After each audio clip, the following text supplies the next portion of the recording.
When mixing long-form chant and drone music, how do you create space and depth using EQ, subtle compression, reverb, stereo placement, and automation without disrupting the steady meditative flow? It's a good question. Let me think about this for a second. So it's chant and drone music. So that drone is a ongoing steady state element of the mix, and you don't want to disrupt that, but at the same time, you want to create space and depth. I have a video on, let me try to find this real quick. I have a video on creating space in a mix. Here it is.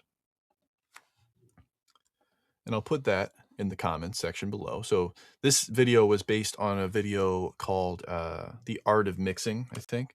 So I'm just going to say space in a mix.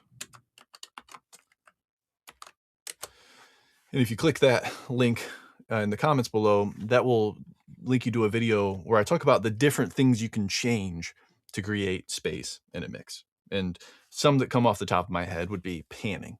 So if you wanted to create dimensionality left to right, you could use panning. Maybe you pan one element all the way over to the left or 50% to the left and another element 50% to the right. And now it gives the person a more submersive experience or immersive experience, to use a buzzword. But then another way that I describe in that video I've linked below is to use reverb. And that's something else that you mentioned is, you already said stereo placements, that's panning. Reverb is a good tool to push something back in a mix or to give the person the idea that or the feeling that they're in a room. So if you think about it, if I'm here and I'm in a very dead room right now, but if I step back, you're going to hear more and more room sound.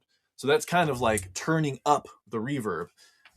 I literally moved back and you heard more reverb. But if you're just using a multi-track and you have an element that it doesn't have any reverb on it and it was recorded close, well, you could add reverb to that, turn it down a little bit in relation to the indirect sound that comes from the reverb, and that would create depth, almost pushing it back in space and in certain times. Compression is another tool that's often used. EQ to reduce the dynamic range with compression, which is something that tends to happen when you move further away from a microphone. So you can synthesize that or simulate it by using compression. EQ, you can kind of roll off the highs. If I get really close, you can hear more low end and more highs. But when I step back, it sort of rolls off both of those things. And then automation, as I mentioned earlier. But you say without disrupting the steady meditative flow. I don't know. For me, it seems that those things that are in place and don't change, those wouldn't disrupt the steady flow. If you create automation, it doesn't necessarily have to disrupt it, because if there's a reason you're using the automation, it's probably to counteract the disruption of the flow, if that's your ultimate goal.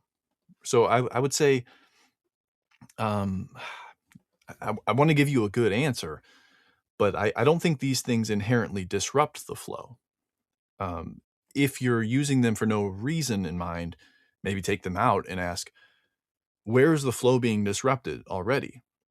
And then could I use any of these tools to reduce that? It sounds like your intention is to create space and depth, but I feel like if you add reverb and it's a reverb that seems to fit in to the full mix, I don't know if it necessarily is going to disrupt the flow. To give you just at least, I do recommend the Mixing Essentials course will help you understand how to use these tools. So if you're not a member, please consider taking that course. But one last actionable thing I'll leave you with here is to filter the EQ maybe, or I'm sorry, to filter the reverb. You send it to the reverb, you send the signal to the reverb, and then it comes back on a return.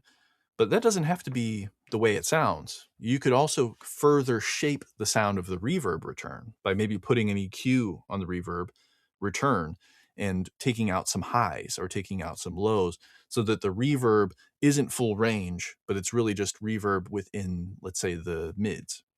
And maybe that is what is being disrupted. Maybe it's not really disrupting the steady flow of the piece, but rather the reverb doesn't seem to mesh with the recordings. So I guess what you might try doing is create one reverb that each thing could be sent to the level it's needed, and maybe that could create cohesiveness within the entire mix. So even if maybe things were recorded differently, you can create one virtual space that brings everything together and adds that depth and dimension and space that you're asking about.